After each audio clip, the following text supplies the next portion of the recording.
Uh, Here in Uganda there is a population currently of about 35 or 36 million people. Comparing that to Australia, we have about 20 million people. Here in Uganda, though, the size of the country is about half that of Australia. So if you can imagine here, it is cramped and it's small, so areas get very busy, very hectic. And of that population, it is interesting to know that more than half of that population are children, which are aged 14 years and under. And then from those children, from as young as 7, 8, 9, they start going to work because school isn't a viable option. So many young people here. There is 2 or 3 million orphans at the moment here, mainly from parents who have died of AIDS. And the AIDS comes about because of interrelationships and multiple partners, where there is not so much that there's not education for people, but there is I guess they don't think about that. They don't worry about that. It doesn't concern them.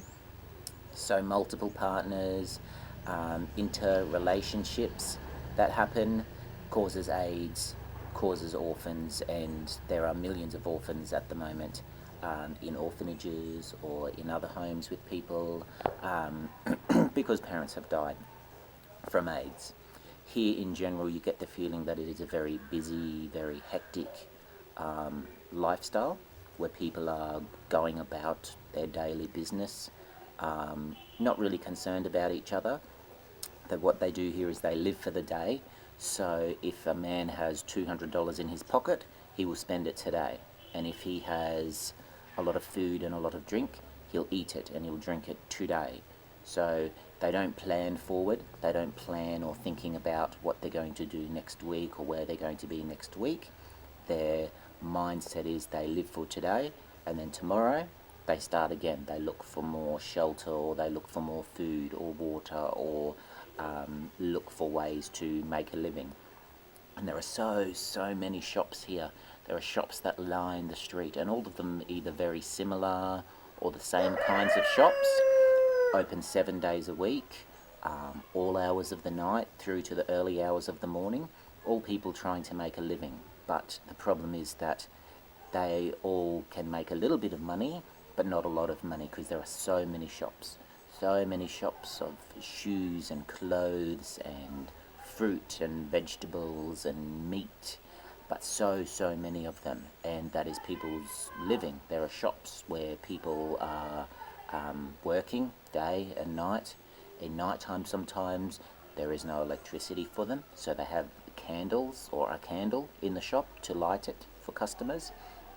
And children who they cannot afford to send to school are there just in the shop. They're playing or they're out the front of the shop, and that's their business, that's their life, and that's what they do day by day.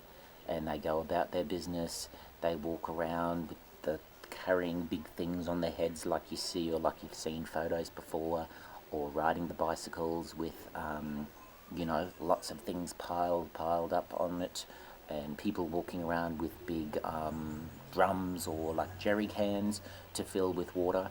But everybody's focused, they're going on their mission or on their goal. They know what they're doing and they know where they're going, and people here and there and all over the place going about their daily business all the time. And that's the one thing that I noticed, that it's very busy, very hectic lives. So everybody's always moving around, always doing something, always something happening, always someone to see, always something to do.